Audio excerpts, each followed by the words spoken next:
Dando prosseguimento ao curso onde estamos estudando os sistemas lineares homogêneos com coeficientes constantes nesta etapa, vamos continuar aqui e finalizar hoje o caso onde a matriz A tem autovalores reais e distintos, né?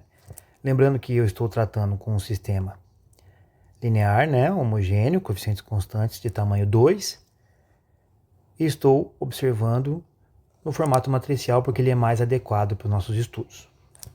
Buscamos por soluções do tipo exponencial na RT vezes que si, o que nos leva ao problema de autovalores e autovetores da matriz A. Na aula 3, estudamos o caso onde os autovalores têm sinais contrários, o que nos levou à origem a ser um ponto de Cella, de característica instável porque tem afastamento. O que resta darmos uma observada hoje é nos dois casos restantes, né, onde esses autovalores ou são positivos ou são negativos. Né? Então, vamos a um exemplo. Vou tratar aqui agora com vocês o sistema dado pela seguinte estrutura aqui. Ó. X' é igual a 5 menos 1, né, a matriz A, 3 e 1, vezes x. Né?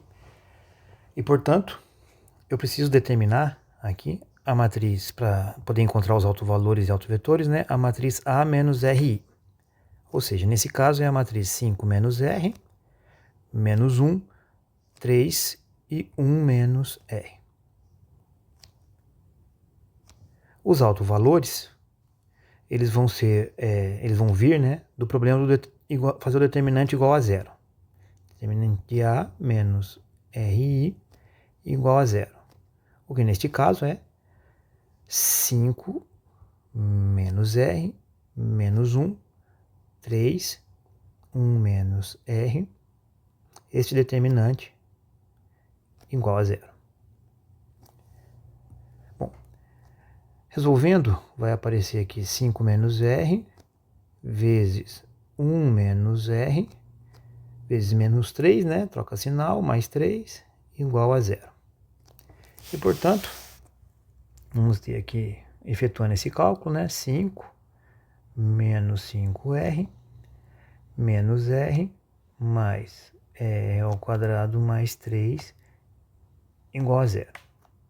Colocando na ordem aqui que estamos acostumados, né? Na ordem decrescente das potências, R ao quadrado menos 6R mais 8 igual a zero. Este polinômio de grau 2, o polinômio característico da matriz A, tem o delta como sendo b quadrado 36 menos 4 vezes 1 vezes 8, que é 32, né? Ou seja, o delta é igual a 36 menos 32, que é 4. E, portanto, os autovalores, trazendo aqui já para o corpo principal, nós vamos ter que os autovalores 1 e 2, eles serão dados por menos b, 6, mais ou menos a raiz de delta, raiz de 4, que é 2, dividido por 2. Ou seja, o primeiro e menor deles vai ser 6 menos 2, 4, sobre 2, 2. E o segundo e maior deles vai ser 6 mais 2, 8, sobre 2, 4. Portanto, claramente estamos no caso onde os dois autovalores são positivos. Vamos então aos autovetores, né? Primeiramente, procuremos pelo autovetor associado ao autovalor R1 igual a 2. Bom, neste caso eu preciso computar a matriz A menos 2i, o que vai resultar em 5 menos 2, 3, menos 1, 3 e 1 menos 2, menos 1. Então vai aparecer 3, menos 1, 3 e menos 1. E, portanto, o problema A menos 2i vezes o vetor que se igual a zero me entrega, nesse caso, 3 menos 1, 3 menos 1, vezes o vetor que tem as componentes, aqui o que1, né? Que é o primeiro autovetor, que tem as componentes que1 e que2, isso tem que dar igual a zero, o vetor nulo, né? Determinante igual a zero, então esse sistema é indeterminado, né? Qualquer uma das equações obtidas aqui vai nos gerar o processo nesse caso. Então vai dar 3ε1 menos ε2 igual a zero, considerando a primeira linha, a primeira coluna dessa multiplicação, que é igual à segunda linha, a segunda coluna, né?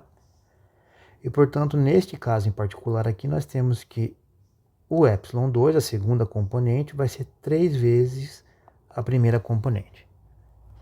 Bom, e assim, nós conseguimos finalmente, então, determinar o primeiro autovetor, né, associado ao autovalor 2, o primeiro autovetor dessa matriz, que vai ser o que quer que escolhamos para a primeira componente, temos que escolher 3 vezes o valor para a segunda, né?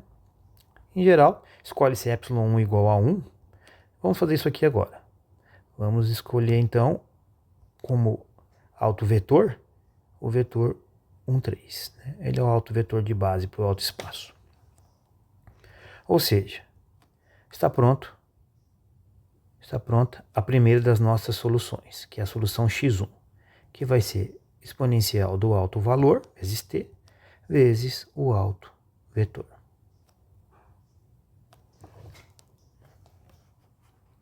Vamos destacar aqui.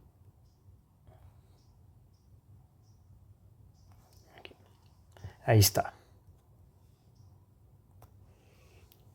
Vamos então ao segundo autovetor, né? Associado desta vez ao autovalor R2 igual a 4. Neste caso precisamos da matriz A menos 4i, que vai ser 5 menos 4, 1, menos 1, 3, e 1 menos 4, menos 3. Então vai ser 1 menos 1, 3 e menos 3. Então vai ser 1 menos 1, 3 e menos 3. E, portanto, o problema A menos 4i de autovetores vezes o vetor xi2 igual a zero vai gerar, nesse caso, 1 e menos 1, 3 e menos 3, vezes o xi1, o xi2, as componentes do vetor xi2 igual ao vetor nulo. O que tanto faz, nesse caso, né? Vamos extrair aqui que xi1 menos xi2 igual a zero. E, portanto, xi1 é igual a xi2. Neste caso aqui, temos, então, o segundo autovetor, desta vez associado ao autovalor 4, o vetor xi1 e xi1. Muito bem. Portanto, podemos escolher aqui o vetor xi1 como sendo o vetor 1, 1, ou qualquer outro múltiplo dele, né? Nesse caso aqui, vamos mudar do tratamento original, apenas para eu fazer um comentário a respeito das constantes finais lá. Vamos escolher o vetor menos 1 e menos 1, que é equivalente, né? Para gerar o autoespaço. Sendo assim, a nossa segunda solução de base vai ser a exponencial de 4t vezes o vetor, autovetor que escolhemos. Aqui está.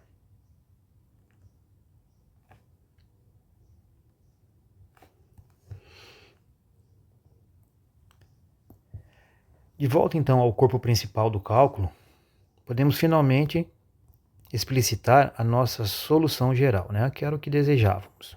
Solução geral. Que nada mais é do que a combinação linear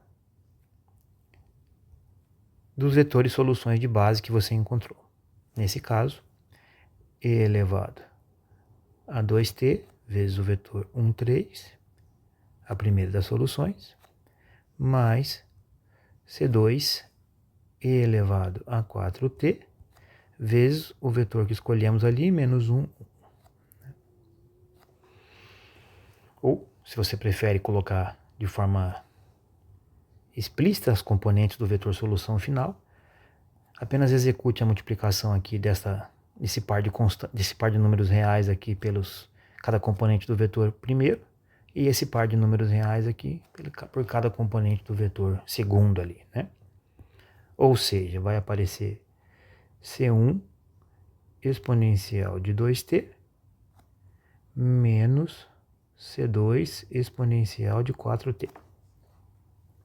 E embaixo vai aparecer 3C1 exponencial de 2t menos C2 exponencial de 4t.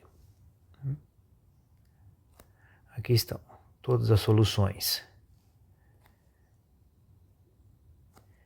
X de t do sistema e Y de t do sistema. Aí estão todas elas, bastando variar as constantes C1 e C2. Vamos então ao esboço do plano de fase. A semelhança do que eu fiz lá na aula 3, eu vou considerar inicialmente e de forma separada as soluções de base x1 de t e x2 de t, multiplicadas respectivamente por C1 e C2. Olhemos inicialmente para a solução x1. Bom, a solução x1 de t é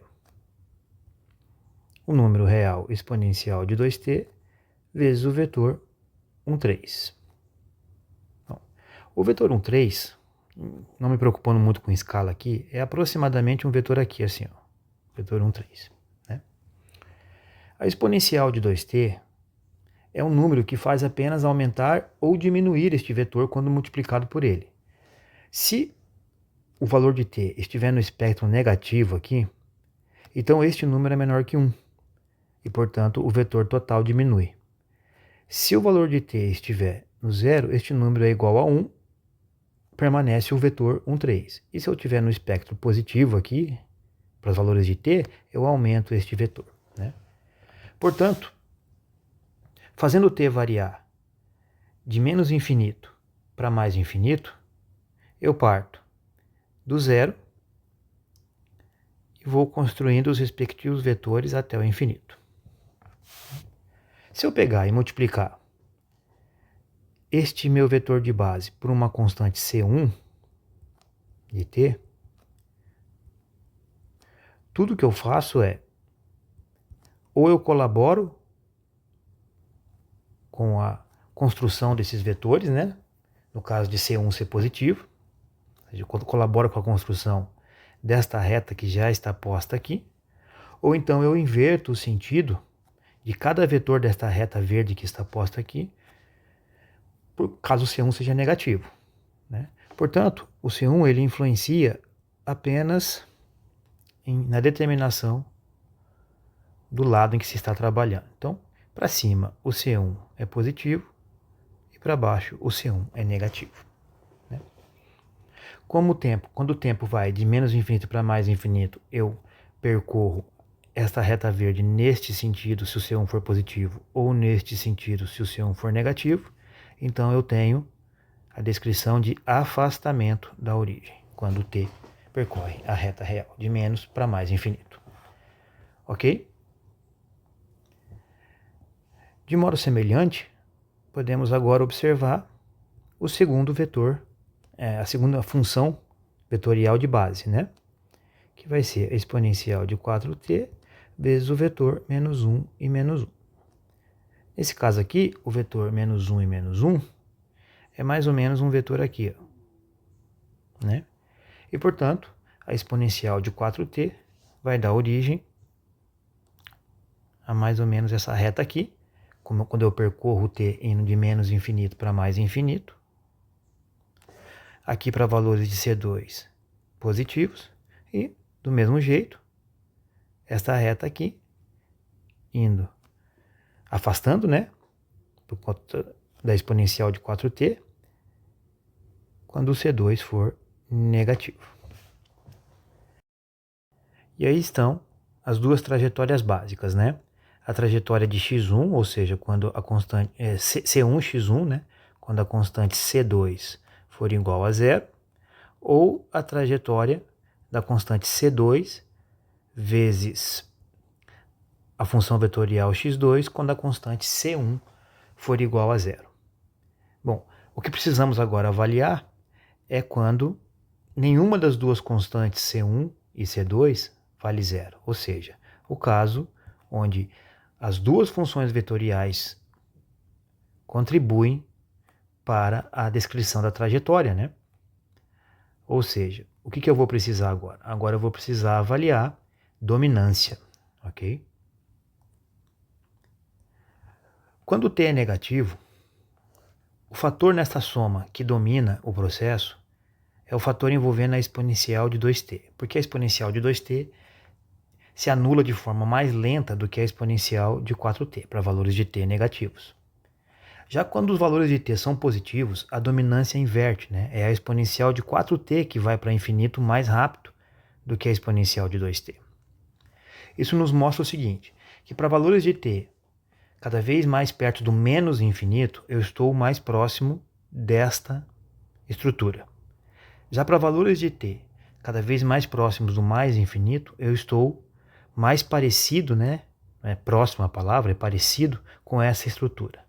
E, portanto, algo de se esperar aqui é que no começo do processo, se eu começar aqui nesse ponto, eu posso até tender à estrutura verde, mas a longo prazo eu sou obrigado a ficar cada vez mais parecido com a estrutura azul. Então, aqui, nós temos aqui desenhos muito parecidos com esses aqui, assim, ó, estimados aqui, né? Desenhar um ou dois aqui. Então veja, mesmo que eu comece próximo da estrutura verde, a longo prazo eu tenho que ficar próximo, eu tenho que ficar paralelo, me paralelizar à estrutura azul, né? Então eu posso esperar algo parecido com isso aqui, né?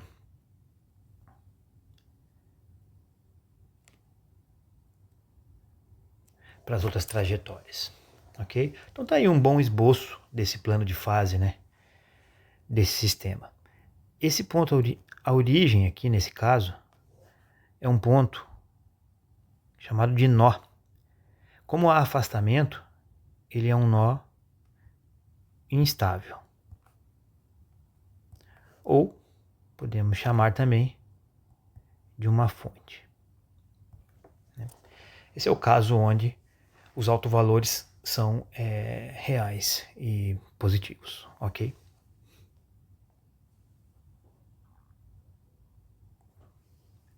Aqui ao lado, ó, eu plotei aqui, feito via computador para ter uma noção mais precisa do desenho, o plano de fase desse sistema, né? Perceba como os desenhos estão bem parecidos, né?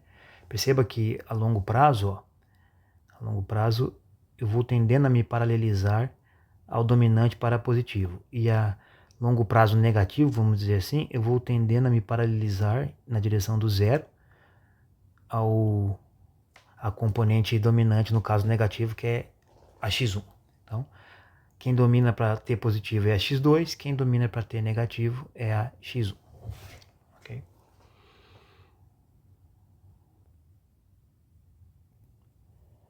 Aqui nesse desenho, temos para verde a série temporal para a solução x, né? Para constante C1 igual a 1 e C2 igual a 1, e azul para a solução y. Ou seja, esses são os gráficos das funções x e y da solução considerados separadamente, não como um vetor. E aqui, no plano de fase, eles são considerados ambos como compondo um vetor, né? Então, se eu tomar C1 igual a 1 e C2 igual a 1, Ali no desenho anterior eu tenho exponencial de 2t menos exponencial de 4t, a funçãozinha verde, e 3 exponencial de 2t menos exponencial de 4t, a funçãozinha azul. Para C1 igual a 1 e C2 igual a 1, provavelmente eu tenho um desenho neste espectro aqui, ó, nessa região. Provavelmente não, certamente eu tenho um desenho nesse espectro, né? C1 positivo e C2 positivo. Então, a trajetória vai estar aqui. E aqui a trajetória do plano de fase correspondente a C1 igual a 1 e C2 igual a 1, né? Naquele quadrante como eu tinha citado, ok? Vamos então ao caso restante para esta aula, que são os autovalores reais e negativos. Vou tomar como exemplo este sistema aqui, dinâmico. Construir aqui ao lado a matriz A menos RI, que é menos 3 menos R, menos 2 menos R na diagonal principal, e você não mexe na diagonal secundária, obviamente, né? Já deixei os cálculos todos prontos aqui para evitar repetições tediosas, né? É praticamente o mesmo cálculo que temos feito em todos os exercícios. O determinante de A menos RI igual a zero vai ser de onde você vai extrair os seus autovalores. O cálculo elementar aqui, já conhecido, neste caso vai te levar a autovalores igual a menos 1 e menos 4. Para o primeiro dos autovalores, R1 igual a menos 1, você constrói a matriz vinculada a ele, A mais I, coloca no sistema determinado, que é o que vai te indicar o caminho dos autovetores, e neste caso aqui, você vai construir e chegar à conclusão de que o autovetor vai ter as suas componentes com esta relação aqui. Ou seja, qualquer múltiplo deste vetor aqui serve como autovetor, em particular ele mesmo, né? O que nos conduz à primeira das nossas soluções de base, que é exponencial de menos do alto valor vezes t vezes o autovetor. Já para o segundo autovalor, né, menos 4, você constrói a matriz usando R2 igual a menos 4, coloca no sistema determinado e você vai chegar nesta situação aqui, neste caso, que se 1, a primeira componente, tem que ser igual a menos raiz de 2 vezes a segunda componente. Por isso que cada múltiplo deste vetor aqui serve como autovetor nesse caso, em particular ele mesmo. O que nos conduz aqui, ó, a nossa segunda solução de base, exponencial de menos o autovalor vezes o autovetor associado. Levando-nos, finalmente, né, à solução geral, que é a combinação linear das duas soluções de base. C1 exponencial de menos t, primeiro autovetor, C2 exponencial de menos 4t, segundo autovetor. Vamos então fazer um esboço do plano de fase nesse caso. Considere inicialmente apenas a solução x1. Nós já sabemos que ela tem este formato aqui, ó. Exponencial de menos t vezes o autovetor de componentes 1 e raiz de 2. Bom, o vetor 1 e raiz de 2, ele é mais ou menos um vetor aqui assim, ó, né? E, portanto, ao multiplicar por um número real, este número real só vai fazer aumentar ou diminuir este vetor, já que ele é sempre positivo, é uma exponencial. Portanto, fazendo o meu t percorrer o espectro do menos infinito para o mais infinito, eu parto de valores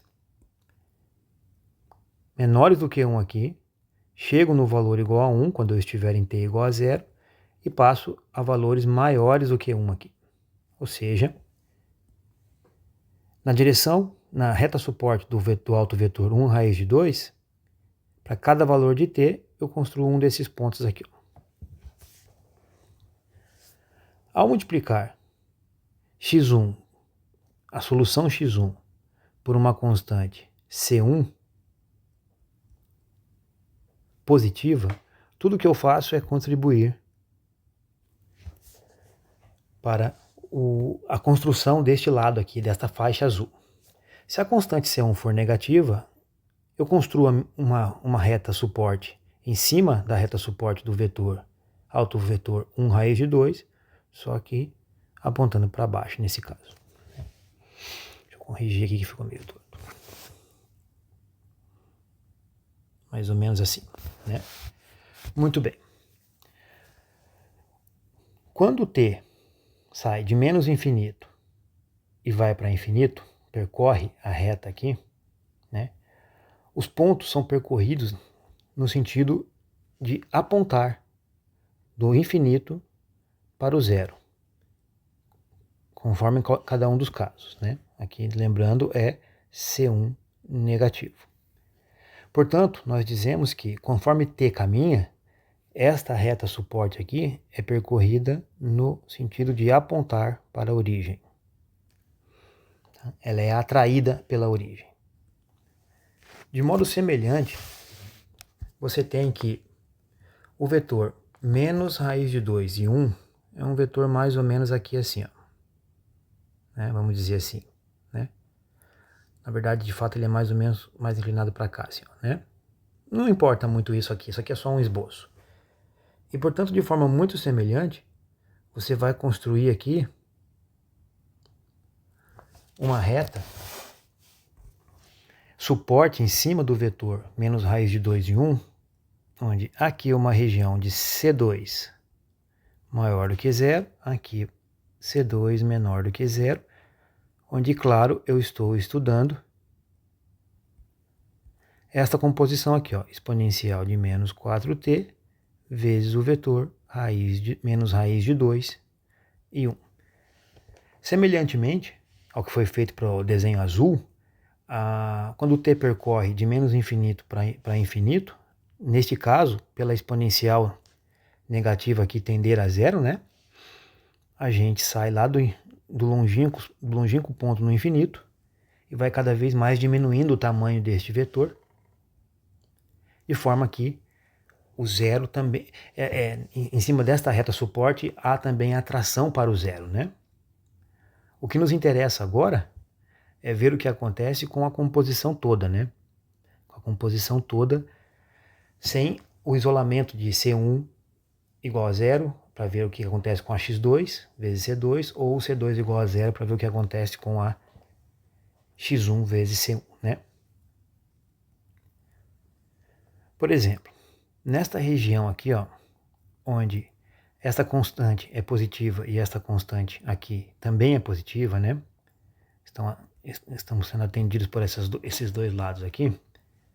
Nesta região, se começar partindo aqui de um ponto qualquer aqui, e a partir deste ponto inicial fizermos o t caminhar, né, em direção ao infinito, você percebe que quanto mais o tempo aumenta, ambas as componentes aqui vão se anular, porque os autovalores são negativos, correto? No entanto, a exponencial de menos 4t, a verde, anula-se mais rápido do que a exponencial de menos t. E, portanto, embora toda a composição vá para a origem, quem vai dominando esta soma é esta exponencial, já que esta aqui se anula rapidamente. Portanto, é de se esperar que haja um comportamento parecido com isso aqui. Ou seja, de imitação da azul, que é a dominante. Tá? Igualmente para todas as outras posições, né? Desenhando só apenas alguns planos de fase aqui, algumas trajetórias. Né? Então, ó, perceba você que aí está um bom esboço, né, de como essas trajetórias vão se comportar. Se quiser enfeitar um pouco mais, pode colocar mais algumas trajetórias aqui, sempre fica mais bonito. Embora não acrescente nada em valor informacional, né?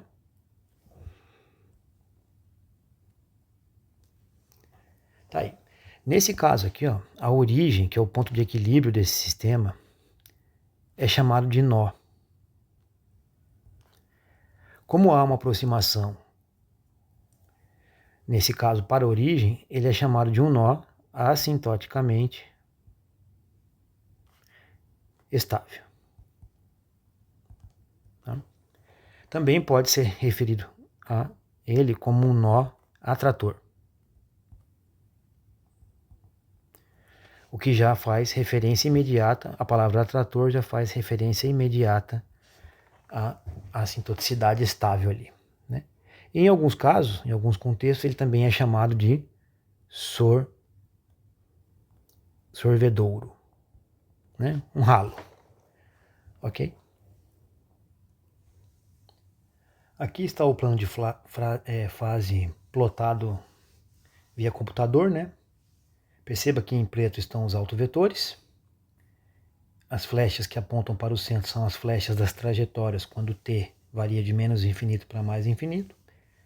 Perceba que conforme o t vai tendendo a mais infinito, eu vou me aproximando de zero pelas trajetórias, só que sempre sendo dominado pela trajetória principal, que é a trajetória azul aqui do desenho, né? Já quando o t está muito perto lá do menos infinito, quem domina é a trajetória verde, e é por isso que as trajetórias tendem a estar se paralelizando com essa daqui, tá? Que é a trajetória verdezinha.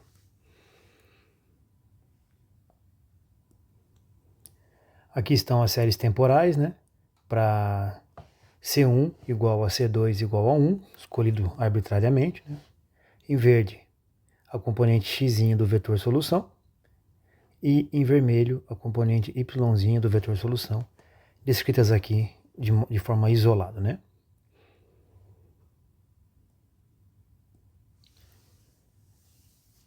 Então, olha só. Podemos fazer agora, nesse momento, um resumo do que vimos até agora, né? Se, na aula 3, as raízes, uma for menor do que zero e a outra for maior do que zero, os autovalores, né? Então, a origem vai ser um ponto de Cella, instável. Se os autovalores da matriz forem ambos positivos, então a origem vai ser uma fonte, também instável. E se os autovalores forem ambos negativos, a origem vai ser um sorvedor. Assim, ou seja, a origem é um nó assintoticamente estável. Lembrando que esses são casos básicos, né? E, portanto, não estudamos, por exemplo, o caso onde um dos autovalores é zero, né? E um outro, por exemplo, é positivo. Este caso vai ser tratado mais para frente quando estivermos falando de pontos críticos com mais propriedade. Por enquanto, nesta fase do curso, estamos desenvolvendo apenas todas as partes básicas, né? Aqueles casos basilares do problema, ok? Então, por hoje é isso. Saudações.